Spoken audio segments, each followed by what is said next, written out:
Is this working? Is this working?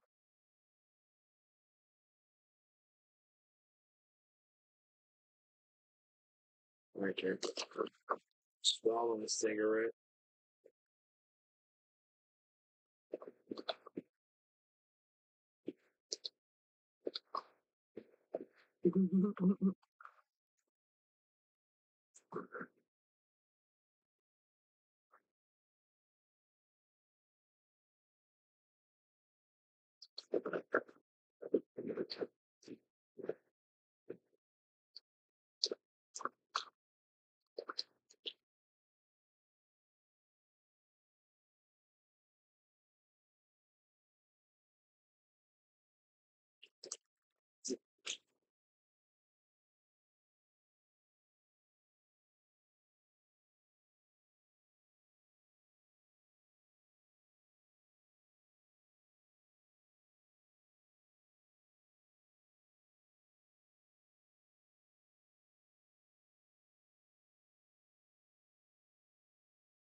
It's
okay. Welcome to another Tuesday night reading stream. Tonight I'll be continuing to read as I've been for the last 3 weeks. COVID-19, the Great Reset. The manifesto of the World Economic Forum. So,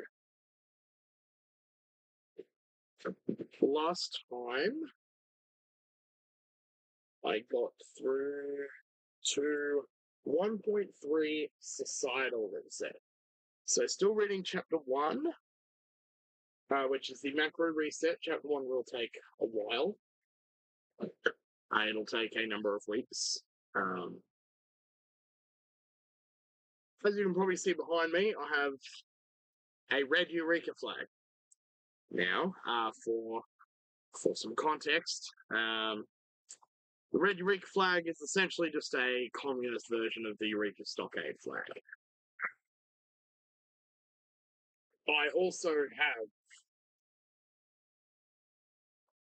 have a standard blue Eureka flag. This one will be to go on the flagpole. This one will be a cape. But it will be hanging up here during the streams as well, so that should be a fun one.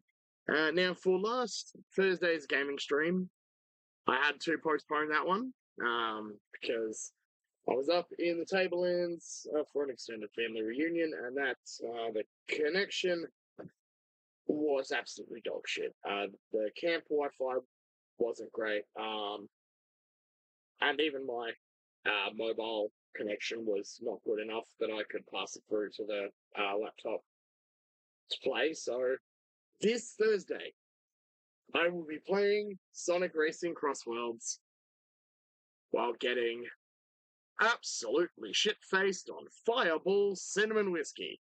Not sponsored. Oh, so that should be fun. And that should be very fun. Let's just hope I don't get called into work the next day. Um,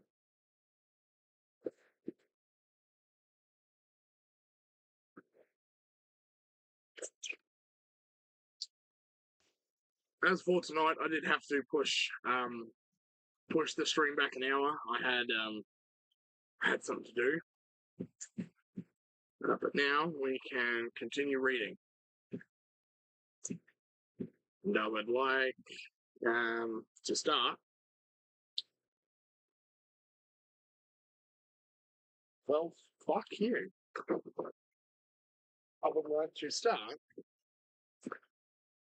with the brilliant pastime of lighting up a cigarette.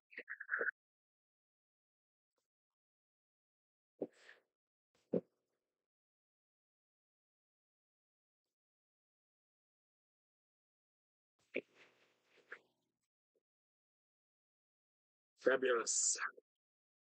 Okay. So, with that, let's continue reading COVID-19, The Great Reset.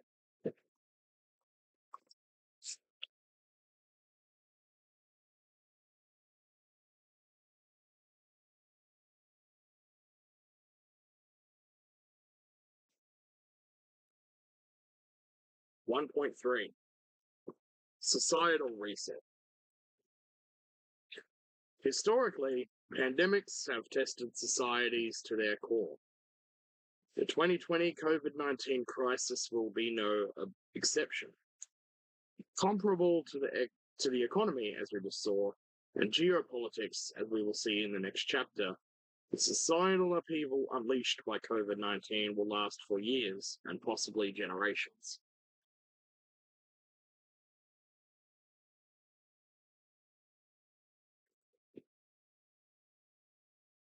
The most immediate and visible impact is that many governments will be taken to task with a lot of anger directed at those policymakers and political figures that have appeared inadequate or ill prepared in terms of their response to dealing with COVID 19.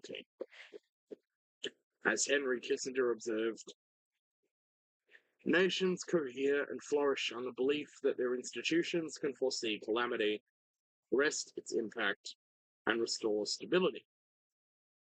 When the COVID 19 pandemic is over, many countries' institutions will be perceived as having failed.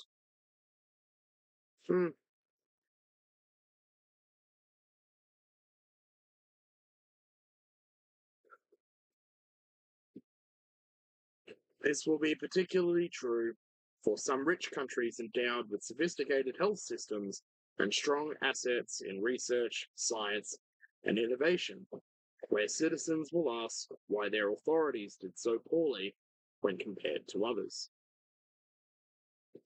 In these, the very essence of their social fabric and socio-economic system may emerge and be denounced as the real culprit, guilty of failing to guarantee economic and social welfare for the majority of citizens. In poorer countries, the pandemic will exact a dramatic toll in terms of social costs.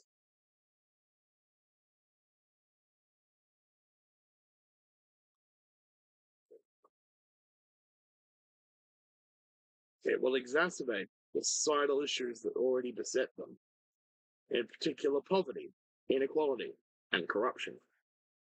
This could, in some cases, lead to extreme outcomes and as severe as social and societal disintegration. Social refers to interactions between individuals or groups of individuals, while societal is the adjective that relates to society as a whole.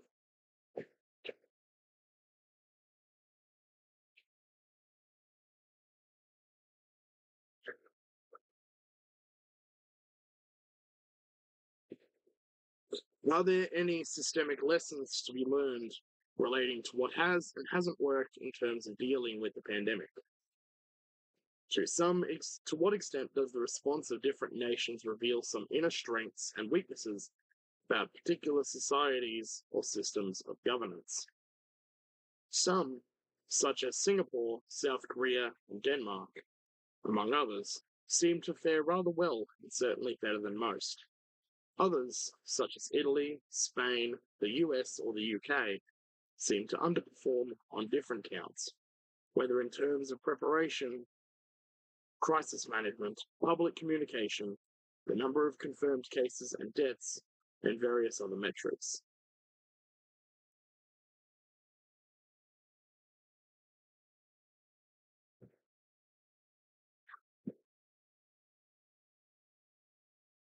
Neighboring countries that share many structural similarities, like France and Germany, had a rough equivalent number of confirmed cases, but a strikingly different number of deaths from COVID 19. Apart from differences in healthcare infrastructure, what accounts for these apparent anomalies? Currently, June 2020, we are still faced with multiple unknowns regarding the reasons why COVID 19 struck and spread with particular virulence in some countries and regions and not in others. However, and on aggregate, the countries that fare better share the following broad and common attributes.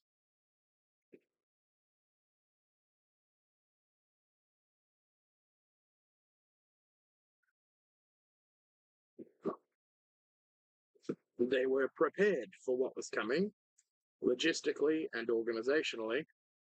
They made rapid and decisive decisions. They have a cost-effective and inclusive healthcare system.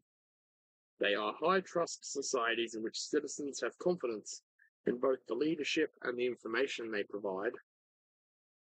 They seem under duress to exhibit a real sense of solidarity, favoring the common good over individual aspirations and needs.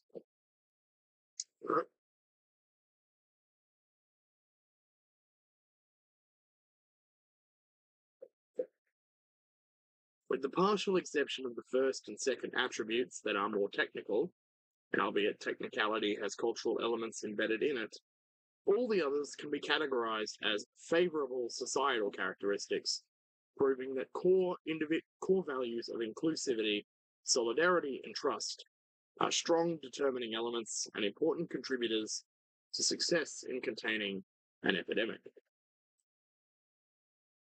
It is, of course, much too early to depict with any degree of accuracy the form that the societal reset will take in different countries, but some of its broad global contours can already be delineated.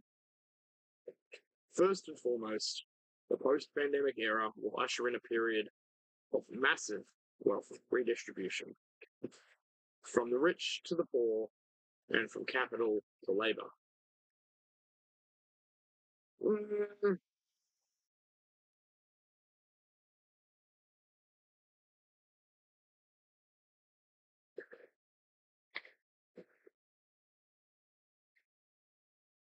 Second, COVID 19 is likely to sound the death knell of neoliberalism, a corpus of ideas and policies that can loosely be defined as favoring competition over solidarity, creative destruction over government intervention, and economic growth over social welfare. For a number of years, the neoliberal doctrine has been on the wane, with many commentators, business leaders, and policymakers increasingly denouncing its market fetishism. But COVID 19 brought the coup de grace. I don't know how to pronounce that, it's French.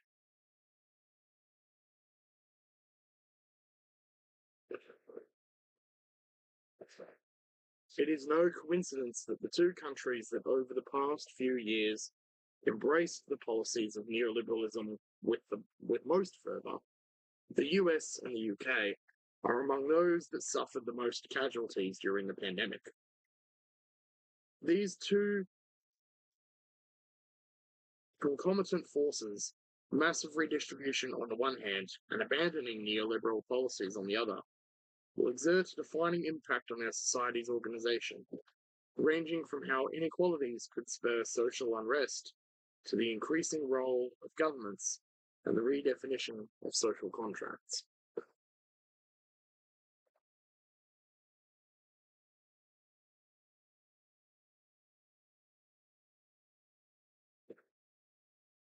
I'm being told coup de grace. Okay. Uh,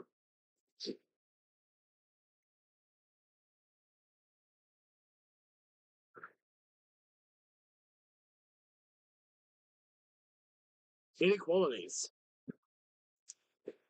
One seriously misleading cliche about the coronavirus resides in the metaphor of COVID 19 as a great leveler. Reality is quite the opposite. COVID 19 has exacerbated pre existing conditions of inequality wherever and whenever it strikes. As such, it is not a leveler, neither medically nor economically, or socially or psychologically. The pandemic is in reality a great unequalizer that has compounded disparities in income, wealth, and opportunity.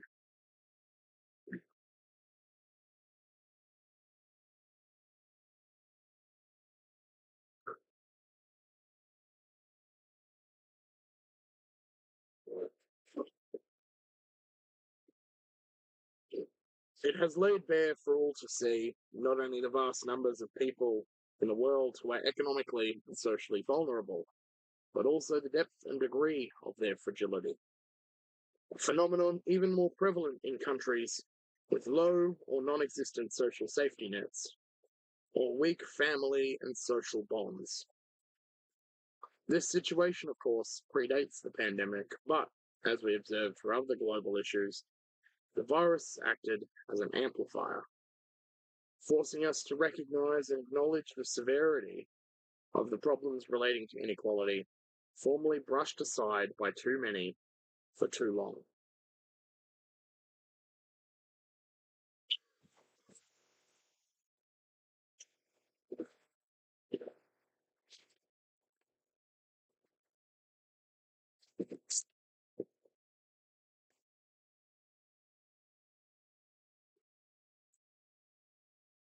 The first effect of the pandemic has been to magnify the macro challenge of social inequalities by placing a spotlight on the shocking disparities in the degree of risk to which different social classes are exposed. In much of the world, an approximate, albeit revealing, narrative emerged during the lockdowns. It described a dichotomy. The upper and middle classes were able to telework and self school their children from their homes. Primary, or, when possible, secondary, more remote residences considered safer. While the members of the working class, for those with a job, were not at home and were not overseeing their children's education, but were working on the front line to help save lives, directly or not, and the economy. Cleaning hospitals, manning the checkouts, transporting essentials, and ensuring our security. In the case of a highly developed service economy like the US, roughly a third of total jobs can be performed from home or remotely, with considerable discrepancies that are highly correlated with earnings by sectors.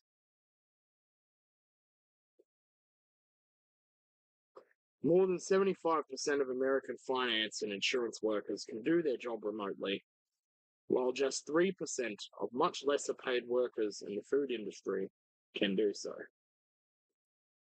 In the midst of the pandemic, mid April, most new cases of infection and the death count made it clearer than ever that COVID 19 was far from being the great leveler or equalizer that so many people were referring to at the beginning of the pandemic. Instead, what rapidly emerged was that there was nothing fair or even handed about how the virus went about its deadly work. In the US, COVID-19 has taken a disproportionate toll on African Americans, low-income people, and vulnerable populations such as the homeless. In the state of Michigan, where less than 15% of the population is Black residents represented around 40% of deaths from COVID-19 complications. The fact that COVID-19 affected Black communities so disproportionately is a mere reflection of existing inequalities. In America, as in many other countries, African Americans are poorer, more likely to be unemployed or underemployed, and victims of substandard housing and living conditions. As a result, they suffer more from pre-existing health conditions like obesity, heart disease, or diabetes that make COVID-19 particularly deadly. The second effect of the pandemic and the state of lockdown that ensued was to expose the profound disconnect between the essential nature and innate value of a job done and the economic recompense it commands. Put another way, we value least economically the individuals society needs the most. The sobering truth is that the heroes of the immediate COVID-19 crisis, those who, at personal risk, took care of the sick and kept the economy ticking, are among the worst paid professionals. The nurses, the cleaners, the delivery drivers, workers in food factories, care homes, and warehouses, among others. It is often their contribution to economic and societal welfare that is the least recognized. The phenomenon is global, but particularly stark in the Anglo-Saxon countries, where poverty is coupled with precariousness. The citizens in this group are not only the worst paid, but also those most at risk of losing their jobs. In the UK, for example, a large majority, around 60% of care providers working in the community operate on zero-hour contracts, which means they have no guaranteed regular hours and, as a result, no certainty of a regular income. Likewise, workers in food factories are often on temporary employment contracts with fewer rights than normal and with no security. As for the delivery drivers, most of the time categorized as self-employed, they are paid per drop and receive no sick or holiday pay, a reality poignantly portrayed in Ken Loach's most recent work, Sorry We Missed You, a movie that illustrates the dramatic extent to which these workers are always just one mishap away from physical, emotional, or economic ruin, with cascading effects worsened by stress and anxiety. In the post-pandemic era, will social inequalities increase or decrease? Much anecdotal evidence suggests, at least in the short term, that the inequalities are likely to increase. As outlined earlier, people with no or low incomes are suffering disproportionately from the pandemic. They are more susceptible to chronic health conditions and immune deficiency, and are therefore more likely to catch COVID-19 and suffer from severe infections. This will continue in the months following the outbreak. As with previous pandemic episodes, like the plague, not everyone will benefit equally from medical treatments and vaccines. Particularly in the US, as Angus Deaton, the Nobel laureate who co-authored Deaths of Despair, The Future of Capitalism with Anne Case, observed, drug makers and hospitals will be more powerful and wealthier than ever, to the disadvantage of the poorest segments of the population. In addition, ultra-accommodative monetary policies pursued around the world will increase wealth inequalities by fueling asset prices, most notably in financial markets and property. that has been a thing. Had a lot of it. I don't know about elsewhere in the world. But definitely in Australia, we've seen a lot of house prices going up since the pandemic. Um, but I think it's somewhat plateaued, kind of. But a lot of that was probably because of the reduction in interest rates. The house prices sort of jumped up, and they didn't really come back down. So that's caused um, pandemic definitely worsened housing in this country.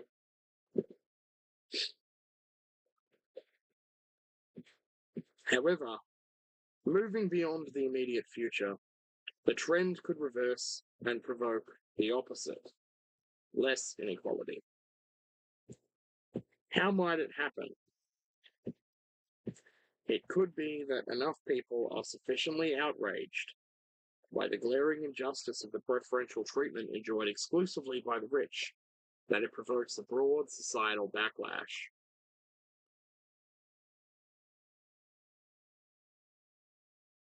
We're kind of seeing that. Kind of seeing that both on the left and the right. We're kind of seeing that.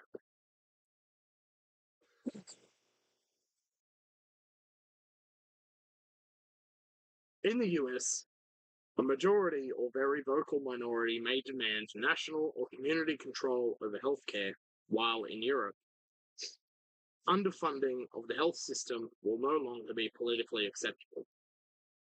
It may also be that the pandemic will eventually compel us to rethink occupations we truly value and will force us to redesign how we collectively remunerate them. In the future, will society accept that a star hedge fund manager who specializes in short selling, whose contribution to economic and social welfare is doubtful at best, can receive an income in the millions per year, while a nurse, whose contribution to social welfare is incontrovertible, earns an infinitesimal fraction of that amount? In such an optimistic scenario, as we increasingly recognize that many workers in low paid and insecure jobs play an essential role in our collective well-being, policies would adjust to improve both their working conditions and remuneration. Better wages would follow, even if they are accompanied by reduced profits for companies or higher prices. There will be strong social and political pressure to replace insecure contracts and exploitative loopholes with permanent positions and better training. Inequalities could therefore decline, but if history is any guide, this optimistic scenario is unlikely to prevail without massive social turmoil first.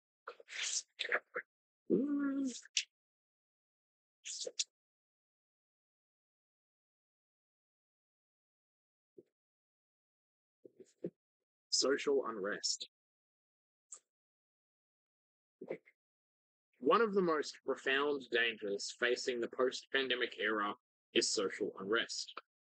In some extreme cases, it could lead to societal disintegration and political collapse.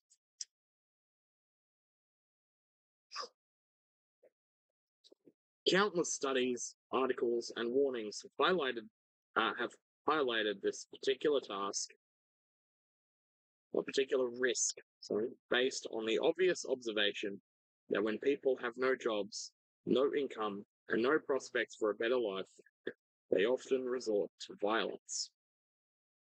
The following quote captures the essence of the problem. It applies to the US, but its conclusions are valid for most countries around the world. Those who are left hopeless, jobless, and without assets would easily turn against those who are better off. Already, some 30% of Americans have zero or negative wealth. If more people emerge from the current crisis with neither money, nor jobs, nor access to healthcare, and if these people become desperate and angry, such scenes as the recent escape of prisoners in Italy or the looting that followed Hurricane Katrina in New Orleans in 2005 might become commonplace. If governments have to resort to using paramilitary or military forces to quell, for example, riots or attacks on property, societies could begin to disintegrate. Well before the pandemic engulfed the world, social unrest had been on the rise globally. So the risk is not new, but has been amplified by COVID-19. There are different ways to define what constitutes social unrest, but over the past 2 years, more than 100 significant anti-government protests have taken place around the world, in rich and poor countries alike, from the Yellow Vests riots in France to demonstrations against strongmen in countries such as Bolivia, Iran, and Sudan. Most of the latter were suppressed by brutal crackdowns, and many went into hibernation, like the global economy, when governments forced their populations into lockdowns to contain the pandemic. But after the interdiction to gather in groups and take to the streets is lifted, it is hard to imagine that old grievances and temporarily suppressed social disquiet will not erupt again, possibly with renewed strength. In the post-pandemic era, the numbers of unemployed, worried, miserable, resentful, sick, and hungry will have swelled dramatically. Personal tragedies will accrue, fomenting anger, resentment, and exasperation in different social groups, including the unemployed, the poor, the migrants, the prisoners, the homeless, all those left out. How could all this pressure not end in an eruption? Social phenomena often exhibit the same characteristics as pandemics, and, as observed in previous pages, tipping points apply equally to both. When poverty, a sense of being disenfranchised, and powerlessness reach a certain tipping point, disruptive social action often becomes the option of last resort. In the early days of the crisis, prominent individuals echoed such concerns and alerted the world to the growing risk of social unrest. Jacob Wallenberg, the Swedish industrialist, was one of them. In March 2020, he wrote, "If the crisis goes on for long, unemployment could hit 20 to 30%, while economies could contract by 20 to 30%. There will be no recovery. There will be social unrest. There will be violence. There will be socioeconomic consequences. Dramatic unemployment. Citizens will suffer dramatically. Some will die. Others will feel awful. We are now beyond the threshold of what Wallenberg considered to be worrying, with unemployment exceeding 20% to 30% in many countries around the world, and with most economies having contracted in the second quarter of 2020 beyond a level previously considered of concern. How is this going to play out? And where is social unrest most likely to occur, and to what degree? At the time of writing this book, COVID-19 has already unleashed a global wave of social unrest. It started in the US with the Black Lives Matter protests following the killing of George Floyd at the end of May 2020, but it rapidly spread around the world. COVID-19 was a determining element. George Floyd's death was the spark that lit the fire of social unrest. But the underlying conditions created by the pandemic, in particular the racial inequalities that it had laid bare, and the rising level of unemployment, were the fuel that amplified the protests and kept them going. How? Over the past 6 years, nearly 100 African Americans have died in police custody. But it took the killing of George Floyd to trigger a national uprising. Therefore, it is not by chance that this outburst of anger occurred during the pandemic that has disproportionately affected the US African American community, as pointed out earlier. At the end of June 2020, the mortality rate inflicted by COVID-19 on Black Americans was 2.4 times higher than for white Americans. Simultaneously, employment among Black Americans was being decimated by the corona crisis. This should not come as a surprise. The economic and social divide between African Americans and white Americans is so profound that, according to almost every metric, Black workers are disadvantaged compared to white workers. In May 2020, unemployment among African Americans stood at 16.8% versus a national level of 13.3%, a very high level that feeds into a phenomenon described by sociologists as biographical availability. The absence of full-time employment tends to increase the participation level in social movements. We do not know how the Black Lives Matter movement will evolve and, if it persists, what form it will take. However, indications show it is turning into something broader than race-specific issues. The protests against systemic racism have led to more general calls about economic justice and inclusiveness. This is a logical segue to the issues of inequality addressed in the previous subchapter, which also illustrates how risks interact with each other and amplify one another.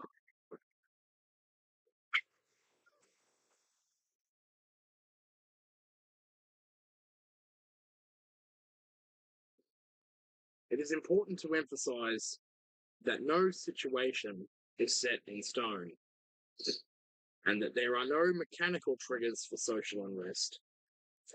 It remains an expression of a collective human dynamic and frame of mind that is dependent upon a multitude of factors. True to the notions of interconnectedness and complexity, outbursts of social unrest are quintessential, non-linear events that can be triggered by a broad variety of political, economic, societal, technological, and environmental factors. They range from things as different as economic shocks, hardship caused by extreme weather events, racial tensions, food scarcity, and even sentiments of unfairness. All these and more almost always interact with each other and create cascading effects. Therefore, specific situations of turmoil cannot be forecasted, but can, however, be anticipated. Which countries are most susceptible? At first glance, poorer countries with no safety nets and rich countries with weak social safety nets are most at risk because they have no or fewer policy measures like unemployment benefits to cushion the shock of income loss. For this reason, strongly individualistic societies like the US could be more at risk than European and Asian countries that either have a greater sense of solidarity, like in Southern Europe, or a better social system for assisting the underprivileged, like in Northern Europe. Sometimes the two come together. Countries like Italy, for example, possess both a strong social safety net and a strong sense of solidarity, particularly in intergenerational terms. In a similar vein, the Confucianism prevalent in so many Asian countries places a sense of duty and generational solidarity before individual rights. It also puts high value on measures and rules that benefit the community as a whole. All this does not mean, of course, that European or Asian countries are immune from social unrest. Far from it. As the Yellow Vests movement demonstrated in the case of France, violent and sustained forms of social unrest can erupt even in countries endowed with a robust social safety net, or where social expectations are left wanting. Social unrest negatively affects both economic and social welfare, but it is essential to emphasize that we are not powerless in the face of potential social unrest, for the simple reason that governments and to a lesser extent, companies and other organizations can prepare to mitigate the risk by enacting the right policies. The greatest underlying cause of social unrest is inequality. The policy tools to fight unacceptable levels of inequality do exist, and they often lie in the hands of governments. And the next subchapter is called The Return of Big Government. If there are any libertarians who watch this, they're going to go, I am not a right libertarian. I'm a left libertarian, so I'm like a libertarian socialist. I'm not a libertarian capitalist. Um,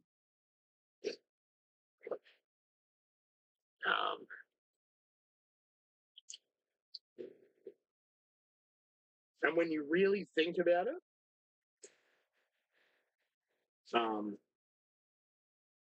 right libertarians and left libertarians. And when I say right libertarians, I mean actual right libertarians, not the kind of neoliberal fascism that's kind of arisen in like modern libertarian parties in many places of the world. We're talking about actual sort of libertarian, free, let the market do its thing. In terms of some basic principles, we probably don't really have pretty alike in basic principles. The biggest difference, I guess, would be libertarian socialists don't like private property. Things like that. The kind of things that would distinguish like a capitalist from a communist. But with a mutual disdain for authoritarian hierarchical power structures. So that's which I don't see how like if someone is a genuine right libertarian, if someone is like a genuine free market libertarian with similar values, I think all it would really take to convince that person to make them a libertarian socialist would be, especially if they're a working class. I mean, if they're like especially if they're working class, think um I think this would be pretty easy as long as they're open-minded and they have those sort of general principles. Um, just show them Marx. Just show them how capitalism works. I mean, at the end of the day, like this is the big thing. Like the big criticism of like anarcho-capitalists. A lot of like working class ANCAPs, they just don't understand how the system works, and because of that, they have this really idealistic vision of like a capitalism without the state. They don't like the big problem with anarcho-capitalism is that like it is so idealistic. It is based on a fundamentally idealistic notion of what capitalism is and how it works. And the same is shared by regular libertarian capitalists to a degree. Um, really, all it does is just exacerbate the system. It exacerbates the inequality. It exacerbates the contradictions. Um,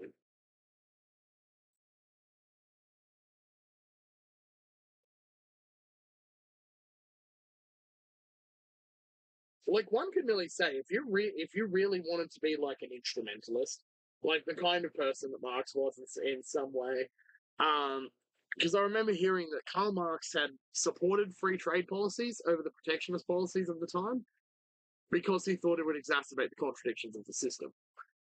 Um, that like free trade policies would be a comparably more progressive, like historically progressive element. That free trade would exacerbate the contradictions. And if you really wanted to take a similar line of logic today, you could probably say that libertarian free market policies would probably do the trick. It would probably exacerbate the contradictions. I mean, I don't really like taking that like purely instrumentalist approach, but that would probably do it a bit.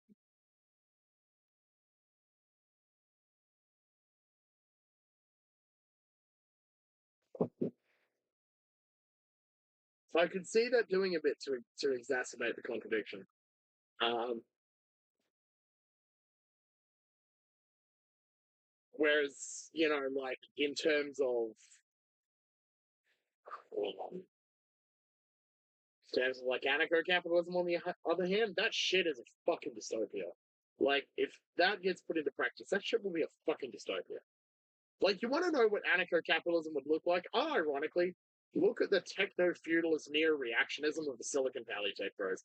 That is a far more realistic idea of what anarcho-capitalism would look like in practice than any self-proclaimed ANCAP has ever brought up. And you'll notice immediately that shit is fucking dystopia.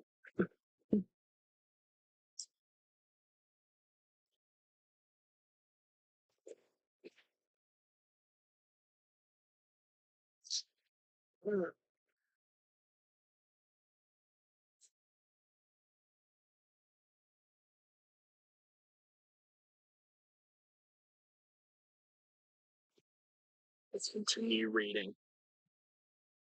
So just check. Um,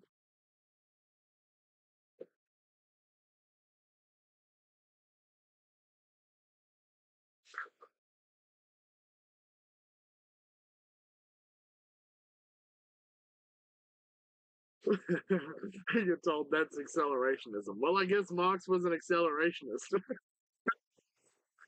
He did a vote um for free trade policies over protectionist policies, which um like um protectionist economic policies are pretty much the norm at the time. But he did vote in favor of like free trade policies because he thought he would accelerate the contradiction.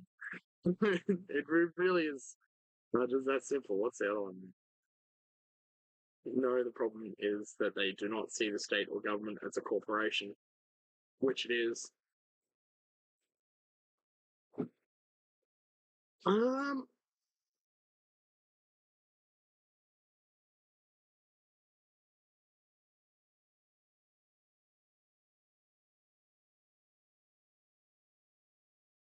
where is this like insofar as the state could be considered a kind of corporation? It really depends. Um, it depends on like the mindset that's beneath the economic policy of a certain government. And the main thing is that at least in cases where there's currency sovereignty, where the government issues its own fiat currency, it can't really run out of money. There isn't a profit motive there. Like there isn't really a profit motive with respect to the state. Um, but with the um, but I guess you could look at like state capitalism, like Soviet Union, kind of like top down command economies. I guess you could consider that a kind of corporation.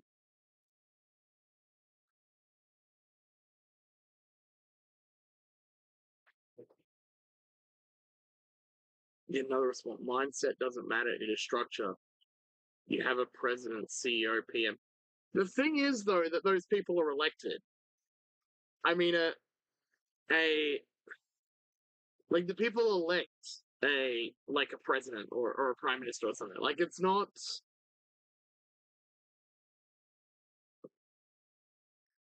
But also, I mean, that's probably not even the best analogy. I mean, a better analogy is probably the fact that like a government creates corporations.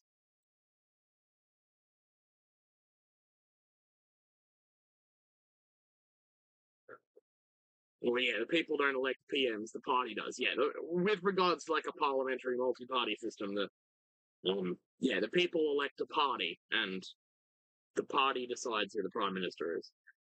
Um,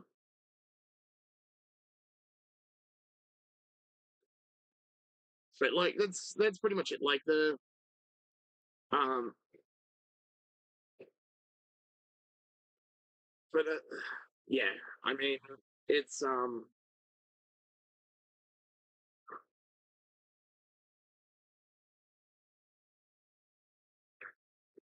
and the people don't elect the president, the electors do. That's only in America.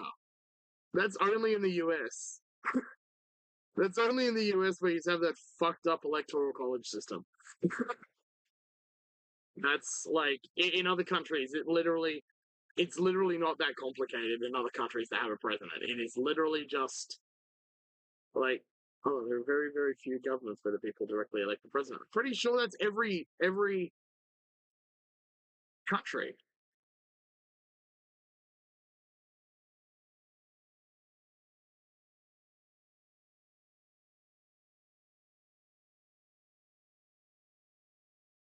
The board like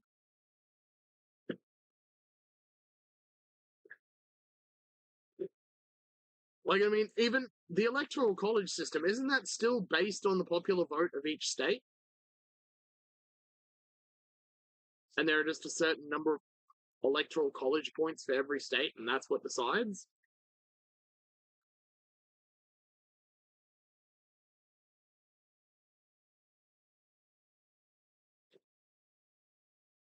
Electors can go against their state. Then how the fuck is it a democracy? How the fuck does that even count as a formal democracy if electors can go against the state? What the fuck?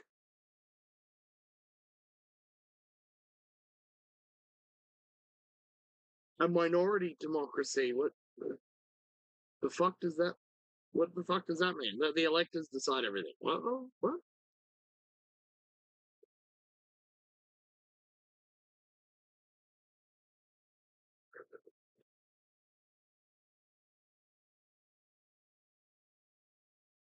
I mean, here in like, I wouldn't.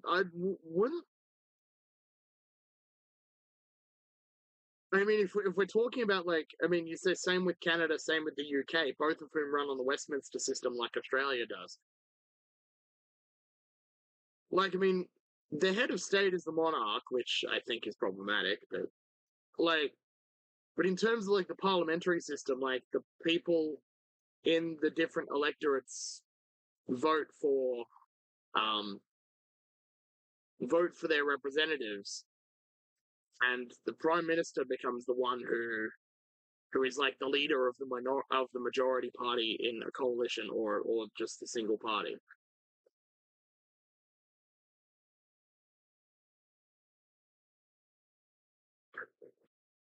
Well, the well, yeah, the prime minister is decided by the party. Like but the thing is, like a prime minister in this instance is not really like a prime minister is a bit different to something like a president. Like the prime minister of a country, in most cases at least, I know there are some places that do have this kind of system where the prime minister acts as the head of state as well. But like the prime minister in like a Westminster system, for instance, is not the head of state. They don't really have any. They don't have that much power.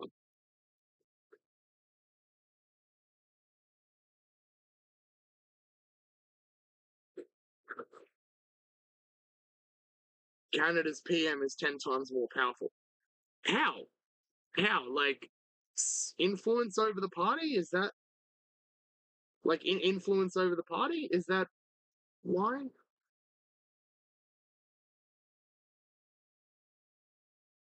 Because the prime minister is just the head of the legislature.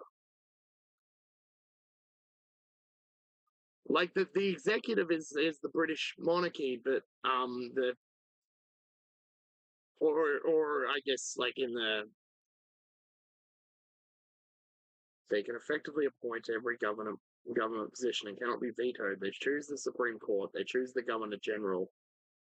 I mean, yeah, in Australia, the PM picks the Governor General as well.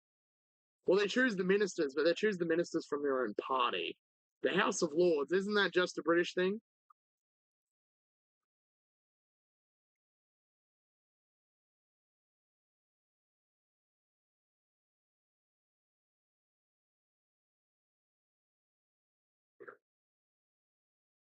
Isn't the House of Lords only a British thing? Like,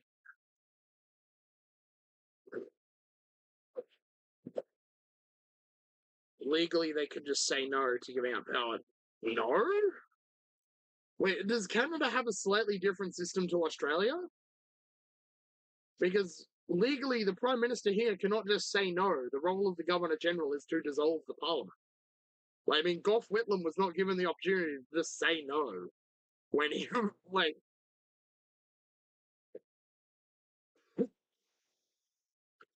and I mean, like, does Canada have a House of Lords? Because, I mean, Australia has a Senate, and the Senate here is based on a popular vote of the states. So, whereas I know the House of Lords in the UK, for instance, works very fucking differently, and it is kind of, it's not democratic.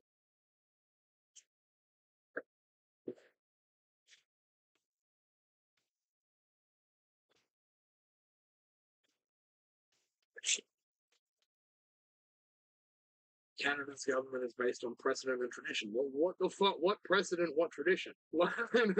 Saying that doesn't really mean anything. But anyway, I should probably consider. I should probably continue reading.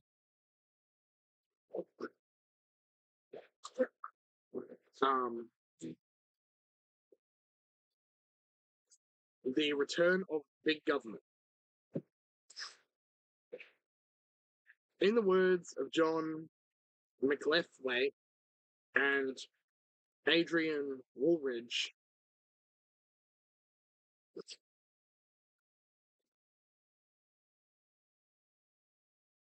the COVID-19 pandemic has made government important again.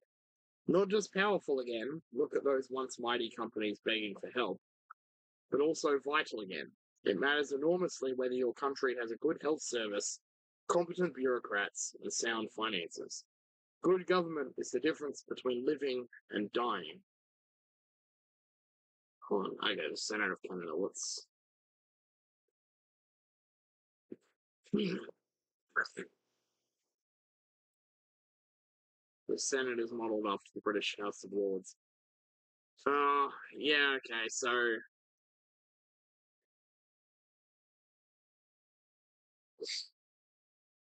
Yeah, okay, so Canada's upper house is not democratic. It's based on the British House of Lords. Okay, that's good to know. I like we don't have that in Australia. In Australia, the Senate is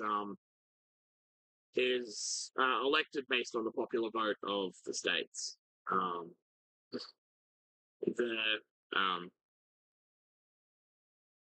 I can't remember exactly how many. And I don't know if I'd have to look it up because I think the Senate numbers that are in the Constitution are only the ones that were laid out at the start, like at Federation. Um, but that's interesting. So that is such an undemocratic system, though, and they serve until they turn 75. What do they have to retire at 75?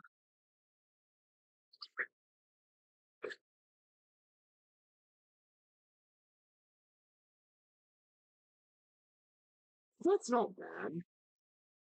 It used to be for life. Good. You don't want to leave them in there for life. We don't need a fucking gerontocracy in here. Yeah. Gerontocracy is a big part of the fucking problem. Like, I mean, ultimately capitalism is the problem, but like, gerontocracy is a fucking problem. I mean, this only helps the PM. I mean, yeah, I would say in that respect, Australia's system is more democratic because our Senate does not work like the House of Lords. Um, Yeah. Yeah, our Senate does not work like that. Yeah. Continue. One of the great lessons of the past 5 centuries in Europe and America is this: acute crises contribute to boosting the power of the state. It's always been the case, and there is no reason why it should be different with the COVID-19 pandemic. Historians point to the fact that the rising fiscal resources of capitalist countries from the 18th century onwards were always closely associated with the need to fight wars, particularly those that took place in distant countries and that required maritime capacities. Such was the case with the 7 Years' War of 1756 to 1763, described as the first truly global war that involved all the great powers of Europe at the time. Since then, the responses to major crises have always further consolidated the power of the state, starting with taxation, an inherent and essential attribute of sovereignty belonging and the matter of right to every independent government. A few examples illustrating the point strongly suggest that this time, as in the past, taxation will increase. As in the past, the social rationale and political justification underlying the increases will be based upon the narrative of countries at war, only this time against an invisible enemy.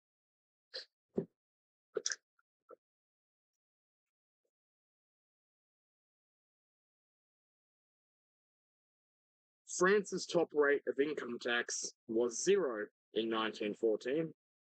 A year after the end of World War I, it was 50%.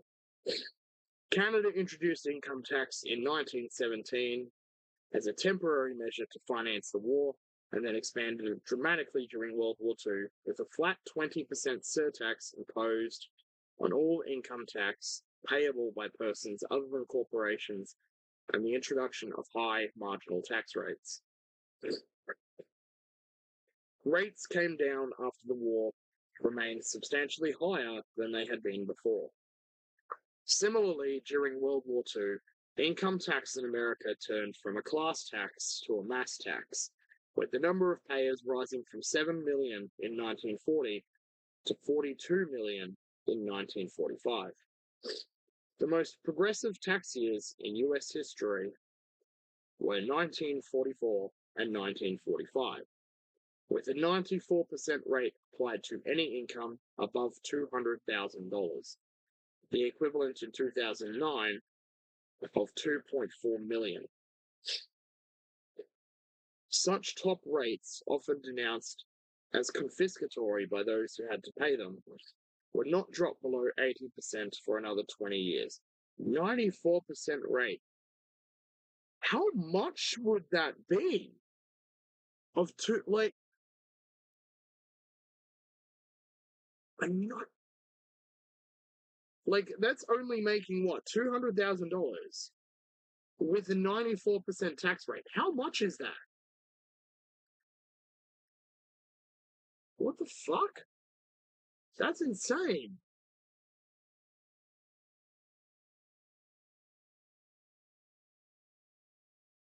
Well, it's like what?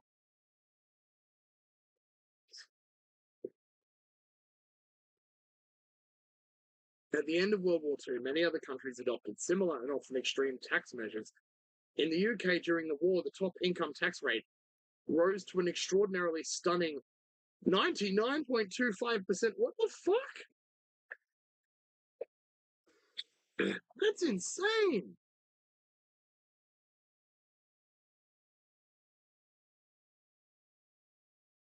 Well, what if $40,000? If talking about like a 94% tax rate applied to any income above $200,000. So like, let's go for 200,000. All right. Okay, so 200,000 times what? That would literally be what? 0.06.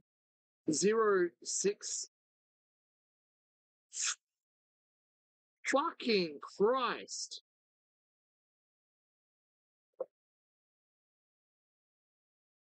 Wait, what do you 200,000 at 94% tax rate? Wouldn't that mean that 94% of that money would go to tax? How is that 40,000? I'm getting 12,000. I'm getting like 12,000 left over after tax.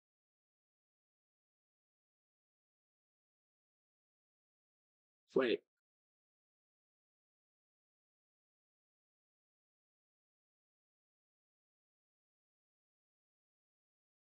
Oh. Oh, okay. Okay, so that's not like if you make over $200,000, it's like 94% on the whole lot.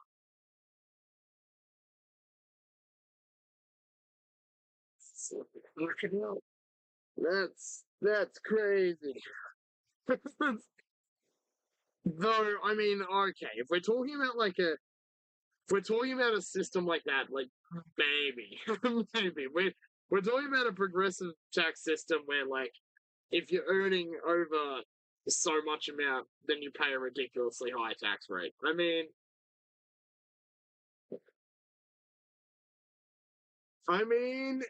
it depends. I wouldn't say that individuals should pay that. I would say that companies should pay that.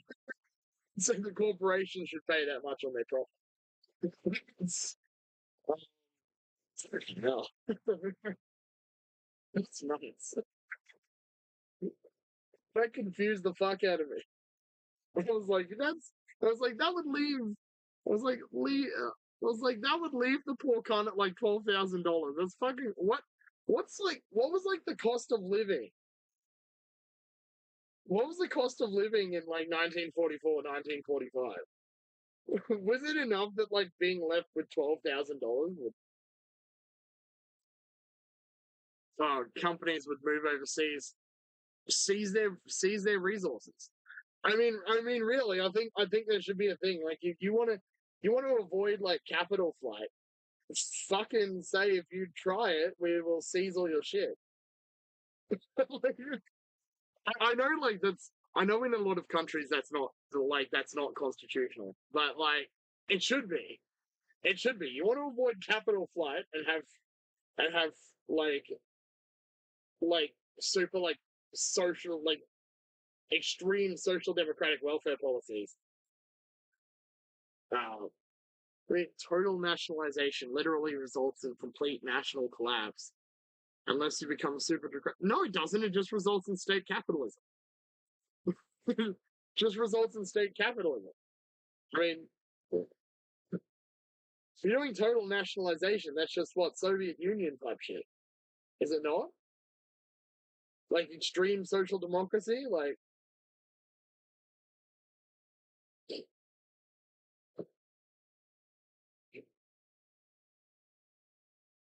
I mean, what South America and Africa? I mean, that's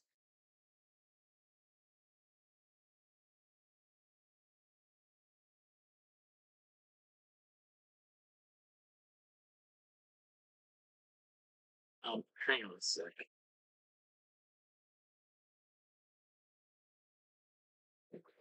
Hang on a second. I will be back. I was getting a phone call. Hang on. Hang on.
Sorry about that. Let's deal with some.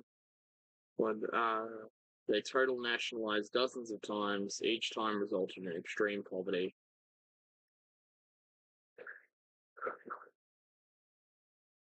Uh, the other thing is that when you nationalize in that way, the foreign companies will outright refuse to invest in your economy anymore. I mean, that's unless you become the USSR, which is the only workable example requiring absurd draconian anti-worker laws. How the fuck did the USSR have absurd draconian anti-worker laws?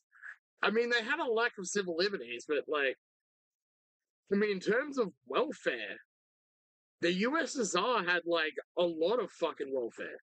They had like complete state subsidized healthcare at all levels, complete, like, complete. I mean, in terms of like unions and shit. Yeah, I mean, the union situation in the USSR was like, I think there were like the state unions, which were quite literally just like subservient to the party.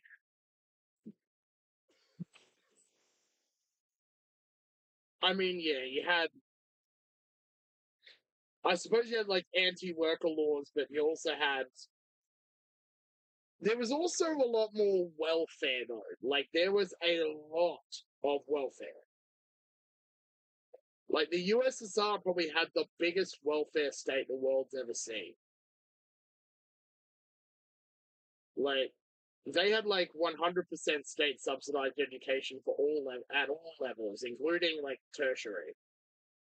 Like, they had completely free universal healthcare. They had no private healthcare sector at all. Welfare for all of them. What do you mean welfare for the Russian Soviet? It was all of them. Oh, maybe in some ways. I mean, they still got the benefits though, but it wasn't like, I don't know. Maybe I do need to look more into the Soviet Union, but like, I know they had some very sophisticated welfare systems. Like, it's probably like one of the most robust welfare states the world's ever seen. The Russian Soviet continuously stole resources from the other Soviet. That's why the Holodomor happened. Yeah, the Holodomor was like, it was a bit more complicated than that though. The Holodomor was more complicated than just like they were seizing food. Like, I mean, it was also,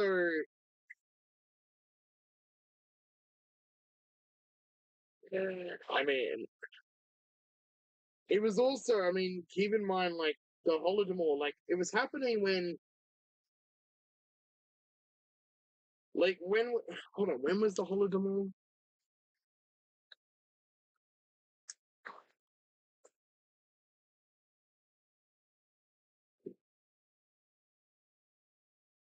1932 to 1933. I mean, like,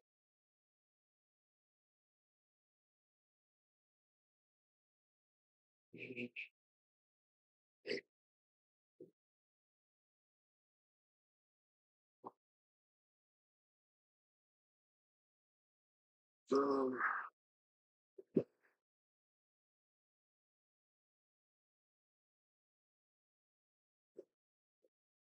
okay, Ukraine was one of the largest grain producing states in the USSR and was subject to unreasonably high grain quotas compared to the rest of the USSR.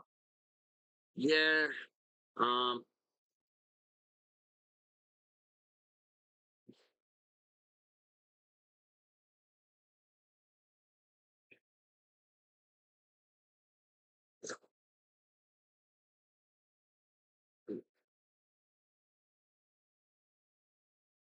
yeah, I mean, while most scholars are in consensus that the main cause of the famine was largely man made, it remains a dispute whether the Holodomor was intentional, or whether it was directed at Ukrainians, and whether it constitutes a genocide. Well, there's no reason for it to be a fucking genocide. And whether it was intentional is fucking stupid as well. But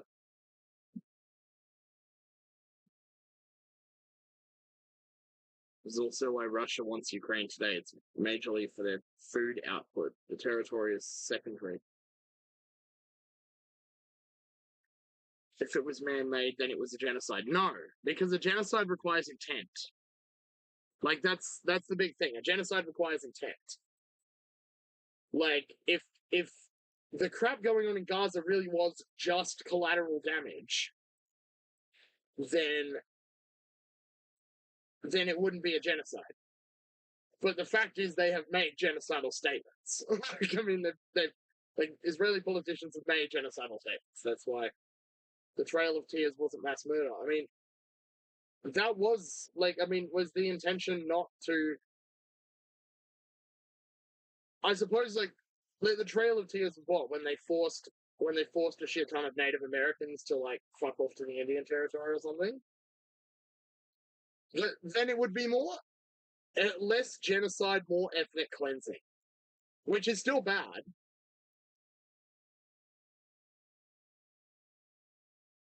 I mean, hold on, define by accident. Like 80% of them died by accident. Define accident.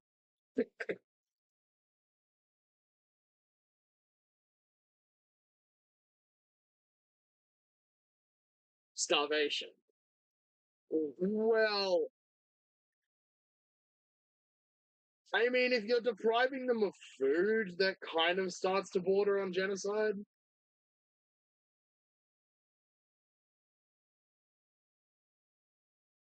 Though, I mean, like with settler colonialism, it kind of is genocidal by its nature, at least at the start.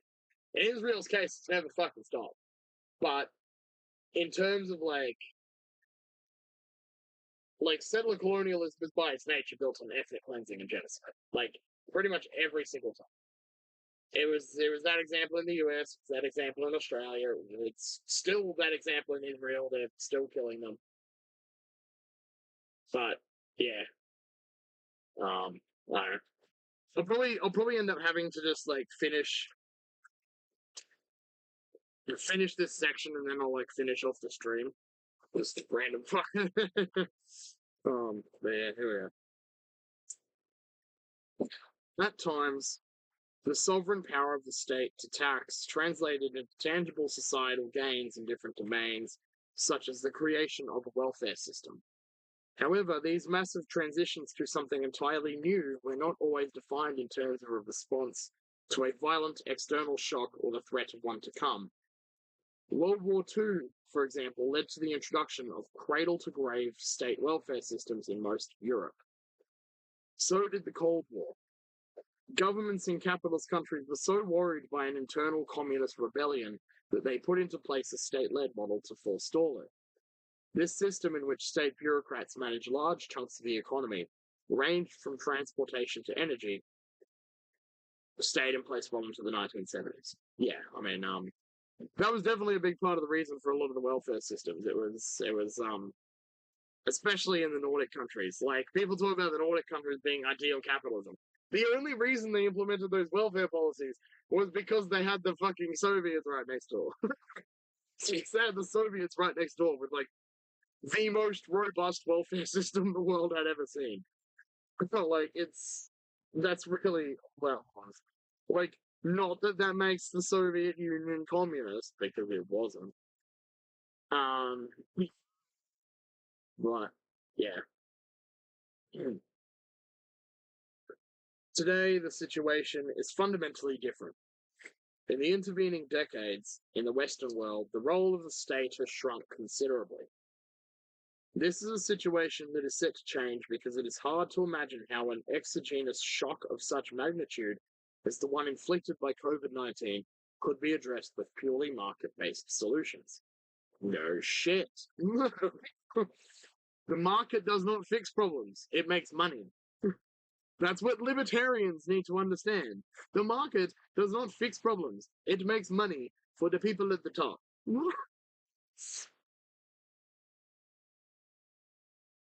Already, and almost overnight, the coronavirus succeeded in altering perceptions about the complex and delicate balance between the private and public realms in favor of the latter.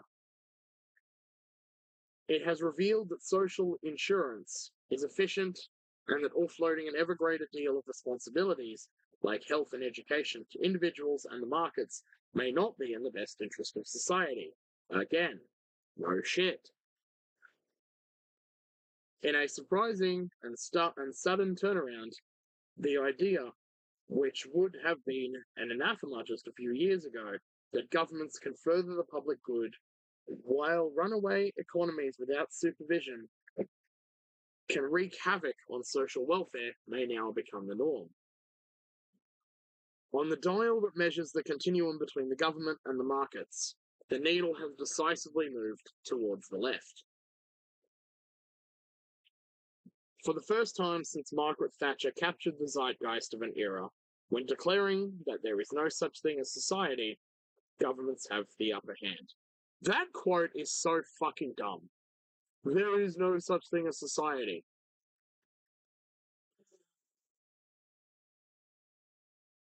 Everything that comes in the post-pandemic era will lead us to rethink government's role. Rather than simply fixing market failures when they arise, they should, as suggested by the economist Mariana Mazzucato, move towards actively shaping and creating markets that deliver sustainable and inclusive growth. They should also ensure that partnerships with business involving government funds are driven by public interest, not profit.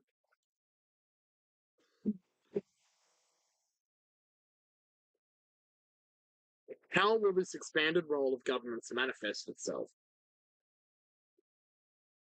A significant element of new, bigger government is already in place with the vastly increased and quasi-immediate government control of the economy. As detailed in Chapter 1, public economic intervention has happened very quickly and on an unprecedented scale. In April 2020, just as the pandemic began to engulf the world, governments across the globe had announced stimulus programs amounting to several $trillions, as if 8 or 9 Marshall Plans had been put into place almost simultaneously to support the basic needs of the poorest people, preserve jobs whenever possible, and help businesses to survive. Central banks decided to cut rates and committed to provide all the liquidity that was needed, while governments started to expand social welfare benefits, make direct cash transfers, cover wages, and suspend loan and mortgage repayments, among other responses. Only governments had the power, capability, and reach to make such decisions, without which economic calamity and a complete social meltdown would have prevailed. Looking to the future, governments will most likely, but with different degrees of intensity, decide that it's in the best interest of society to rewrite some of the rules of the game and permanently increase their role. As happened in the 1930s in the US when massive unemployment and economic insecurity were progressively addressed by a larger role for government, today a similar course of action is likely to characterize the foreseeable future. We review in other subchapters the form this will take, like in the next one on the new social contract. But let's briefly identify some of the most salient points. Health and unemployment insurance will either need to be created from scratch or be strengthened where it already exists. Social safety nets will need to be strengthened as well. In the Anglo-Saxon societies that are most market-oriented, extended unemployment benefits, sick leave, and many other social measures will have to be implemented to cushion the effect of the shock and will thereafter become the norm. In many countries, renewed trade union agreement will facilitate this process. Shareholder value will become a secondary consideration, bringing to the fore the primacy of stakeholder capitalism. This is where it's going to start getting The financialization of the world that gained so much traction in past years will probably go into reverse. Governments, particularly in the countries most affected by it, the US and the UK, will be forced to reconsider many features of this obsession with finance. They could decide on a broad range of measures, from making share buybacks illegal to preventing banks from incentivizing consumer debt. The public scrutiny of private companies will increase, particularly but not only for all the businesses that benefited from public money. Some countries will nationalize, while others will prefer to take equity stakes or to provide loans. In general, there will be more regulation covering many different issues, such as workers' safety or domestic sourcing for certain goods. Libertarians in the corner going, no, no.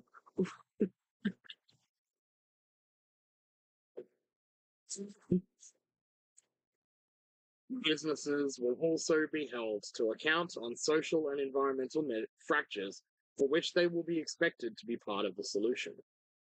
As an add-on, governments will strongly encourage public-private partnerships so that private companies get more involved in the mitigation of global risks. They already were fucking doing that, though. Was that not what neoliberalism was? A lot of public-private partnerships, rather than just the government doing it. Like, I mean, was that not...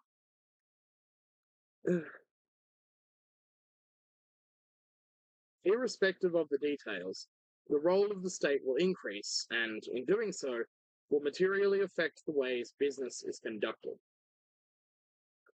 To varying degrees, business executives in all industries and all countries will have to adapt to greater government intervention.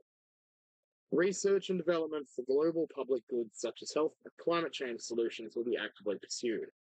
Taxation will increase, particularly for the most privileged, because governments will need to strengthen their resilience capabilities and wish to invest more heavily in them. As advocated by Joseph Stiglitz, the first priority is to provide more funding for the public sector, especially for those parts of it that are designed to protect against the multitude of risks that a complex society faces, and to fund the advances in science and higher quality education on which our future prosperity depends. These are areas in which productive jobs, researchers, teachers, and those who help run the institutions that support them can be created quickly. Even as we emerge from this crisis, we should be aware that some other crisis surely lurks around the corner. We can't predict what the next one will look like, other than it will look different from the last. Nowhere will this intrusion of governments, whose form may be benign or malign depending on the country and the culture in which it is taking place, manifest itself with greater vigor than in the redefinition of the social contract. And I will probably finish this one here. Yeah, I will finish this one here for today. So that has been another reading group. You know, it's not really much of a group, is it? Yeah, it's like there are only what 2 people watching. But yeah, so I will leave it there for today. I intend to be at the next March for Australia in Townsville on the 19th of October, wearing this one as a cape. And hopefully, I ordered a megaphone as well, so hopefully I might be speaking at the march. I will have things to say.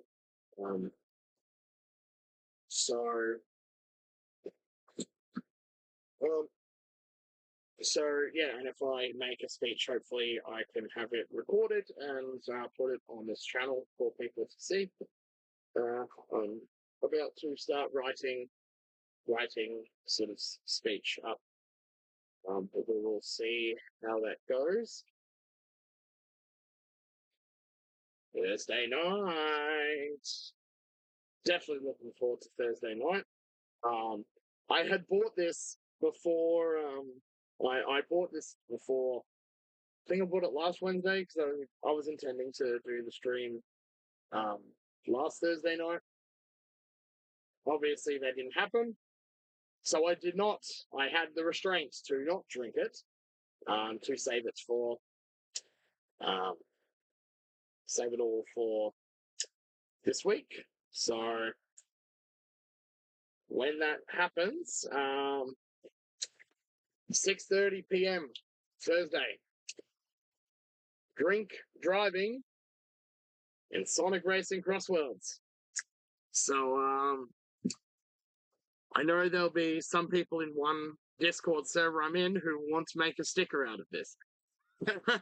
A clip of me taking a puff of a cigarette got turned into a sticker on a Discord server. So, and then wanted, and they're like, "Oh well, I'll be drinking soon enough, so get that going." Like just got. Oh, that should be fun. But remember, my streams are not for children. Um, which is going to be funny since I'll be playing a kids game. While getting shit faced. So that'll be fun. But that will be it for tonight. I'll see you guys either on next Tuesday's reading group to continue the book, or on Thursdays, gaming stream for Sonic Racing Crossworlds Drink Driving.